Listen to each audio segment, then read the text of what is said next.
23 August Tripuraland দিবস পালন করবে indigenous peoples front of Tripura IPFT. এদিন আগরতলায় একটি সমাবেশের আয়োজন করতে চলেছে দল।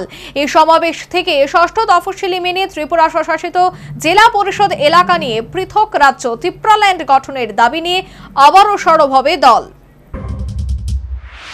1984 সালের 23 আগস্ট রাজ্যে গঠিত হয়েছিল ত্রিপুরা উপজাতি এলাকার স্বশাসিত জেলা পরিষদ। 2009 সালে আইপিএফটি দল গঠনের পর থেকে দিনটিকে ত্রিপুরাল্যান্ড দাবি দিবস হিসেবে পালন করে আসছে দল।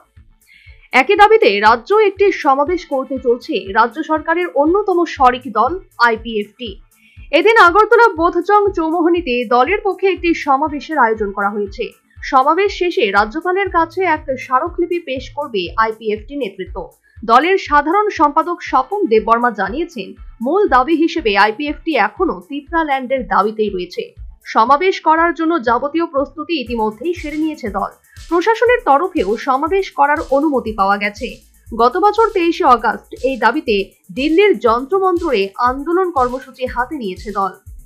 23 আগস্ট এটা 1984 সনে আমাদের ত্রিপুরা রাজ্যে তৃতীয় এডিসি গঠন হয়েছিল।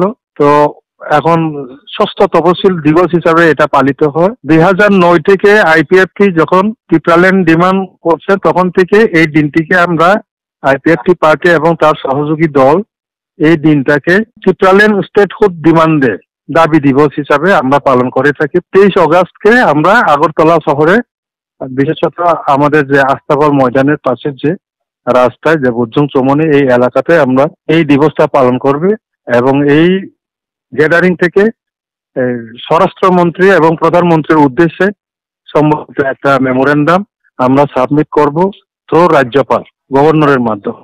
এদিকে পৃথক রাজ্য ত্রিপুরাল্যান্ড গঠনের দাবি নিয়ে রাজ্য সরকারের সঙ্গে আইটি একটি আলোচনা প্রসঙ্গে দলের সাধারণ সম্পাদক স্বপন দেববর্মা বলেন, বিজেপির সঙ্গে আইপিএফটি জোটে রয়েছে, তবুও দল হিসেবে স্বাধীন রাজনৈতিক লক্ষ্য পূরণের অধিকার তাদের রয়েছে। বিষয়টি দুই দলের কমন মিনিমাম প্রোগ্রামে স্পষ্টভাবে উল্লেখ রয়েছে। সরকারে থাকুক না থাকুক এটা তো সরকারের দাবি নয়, এটা হলো একটা রাজনৈতিক দলের দাবি। বিজেপি এবং আইপিএফটির মধ্যে 2018-তে যখন আমাদের মধ্যে জোট হয়, এটাই প্রথম শর্ত যে আমাদের যে মৌ, তো ওই মৌমের প্রথম শর্তে এটা লেখা আছে আমাদের লিখিত যে বিজেপি এবং আইপিএফটি তাদের নিজস্ব যে দাবি, নিজেদের যে এজেন্ডা নিয়ে আলাদাভাবে পৃথকভাবে আন্দোলন করতেই পারে, সেটাতে জোটের কোনো সমস্যা হবে না। সেই রকম ডিক্লারেশন আছে 2018 থেকে। 2009 সালে দল গঠনের পর থেকে পৃথক রাজ্য ত্রিপুরাল্যান্ডের দাবিতে আন্দোলন করে আসছে। 2016 সালে এই দাবিতে দলের এক মিছিলকে ঘিরে আগরতলায় জনতা ও আইপিএফটি কর্মী সমর্থকদের মধ্যে এক সংঘর্ষের ঘটনা ঘটে। 2017 সালে একই দাবিতে আইপিএফটি অনির্দিষ্টকালের জন্য আসাম আগরতলা জাতীয় সড়ক অবরোধ করেছিল।